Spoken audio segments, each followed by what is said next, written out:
মানুষ সবসময় ভাগ্যের কাছে হারে না, কখনো কখনো প্রিয়জনের অবহেলা আর বিশ্বাসের কাছেও হেরে যায়। মানুষ তাকে আঁকড়ে ধরে বাঁচতে চায় যার কাছে সে বিশ্বাস, যত্ন, সম্মান আর মানসিক শান্তি পায়। শুভ সকাল আমার প্রিয় বন্ধুরা। আর এখন বাজে দুপুর 1টা। আর আমি দেখো বালিশ বানানোর জন্য এখানে রোদে বসেছি। আর অনেকগুলো ছাটুল কিনেছিলাম, ওই ছাটুলগুলো দিয়ে কিন্তু 2টো বালিশ বানানো যেত। সেই জায়গায় আমি কিভাবে 3টে বালিশ বানাবো সেটাই তোমাদের কাছে দেখাবো। আমি এই ছাটুলের মধ্যে আমার 2 ছেলের ছোট ছোট জামা প্যান্টগুলো কেটে দিয়ে দেখো উলগুলোকে আমি বেশি করে নিয়েছি, তাহলে কিন্তু 3টে বালিশ হয়ে যাবে।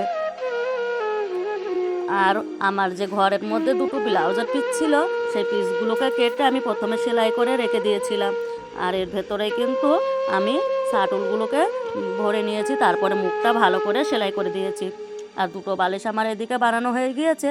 আর এই দেখো 3 নাম্বার বালিশটা একটু ছোট হয়েছে।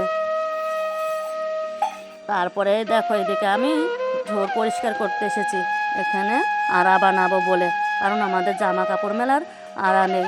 আর যাও বা একটা বাড়িতে আছে, সেখানে কিন্তু রোদ লাগে না, আমাদের অনেক দূর জামা কাপড় মেলতে যেতে হয়। তাই ভাবলাম এখানটা তো পড়েই আছে জায়গাটা, একটু পরিষ্কার করে নিলে এখানে আড়া বানানো যাবে।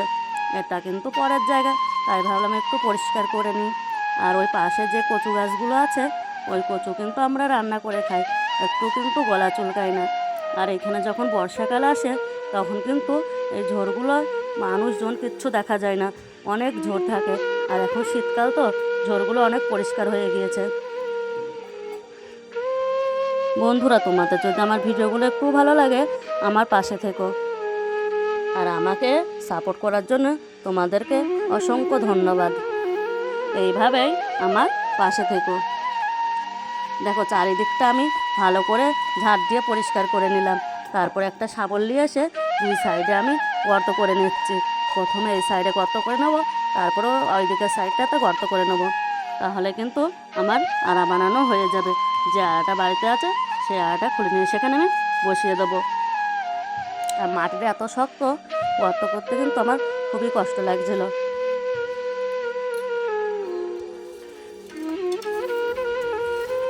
ততক্ষণ আমি গর্ত খুঁড়ি, তোমরা ভিডিওটা দেখতে থাকো।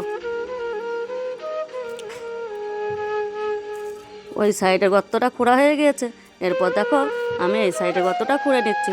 আর একটু বেশি করে কিন্তু খুঁটিটাকে পুঁততে হবে, নাহলে কিন্তু নড়ে বেড়াবে। আমি গর্তটা খুঁড়তে খুঁড়তে কিন্তু ভালোই দম লেগে যাচ্ছিলো, আর আমি একটু একটু করে বসে নিচ্ছিলাম। তারপরে দেখো তোমাদের দাদা ভাই কাজ থেকে বাইরে চলে এসছে, আর আমাকে এসে একটু সাহায্য করে দিল। এরপর আড়াটাকে এখানে পুঁতে দেবো। ভিডিওটা শেষ পর্যন্ত দেখার জন্য অনেক অনেক ধন্যবাদ তোমাদেরকে।